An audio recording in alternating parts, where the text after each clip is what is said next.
بسم اللہ الرحمن الرحیم۔ حج کیا ہے اور مسلمان حج کیوں کرتے ہیں؟ دوستو، آج جانیں گے اس ویڈیو میں کہ دنیا بھر سے مسلمان حج کے لیے مکہ کیوں جاتے ہیں۔ دوستو، اسلام کی بنیاد 5 چیزوں پر ہے۔ نمبر 1 شہادہ، یعنی گواہی دینا کہ اللہ ایک ہے اور اللہ کے سوا کوئی معبود نہیں، اور حضرت محمد مصطفیٰ صلی اللہ تعالی علیہ وسلم اللہ کے بندے اور اس کے رسول ہے۔ نمبر 2 نماز، جو ہر مسلمان پر 5 وقت فرض ہے۔ نمبر 3 زکوٰۃ، یعنی اپنی سال بھر کی سیونگ پر 2.5% غریبوں میں تقسیم کرنا۔ نمبر 4 روزہ، جو ہر مسلمان پر رمضان میں فرض ہے۔ نمبر 5 آخری میں ارکان حج آتا ہے۔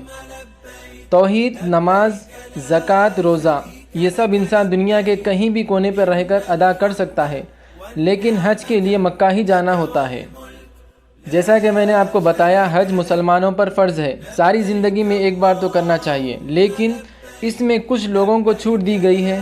مثلا اگر کسی کے پاس پیسہ نہیں ہے یا صحت ساتھ نہیں دے گی اور وہ اتنا لمبا سفر طے نہیں کر پائے گا، تو ان لوگوں کو حج نہ کرنے کی اجازت دی گئی ہے۔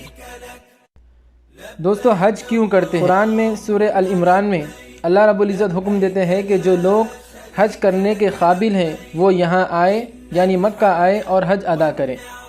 حج کرنے کی سب سے بڑی وجہ یہی ہے کہ اللہ کا حکم ہے اور اسلام کے 5ویں ارکان میں سے ایک ارکان ہے، اور یہ ایک ذریعہ ہے اللہ کی عبادت کا۔ اللہ رب العزت سے دعا ہے کہ وہ ہم سب کو حج مقبول عطا کریں، آمین۔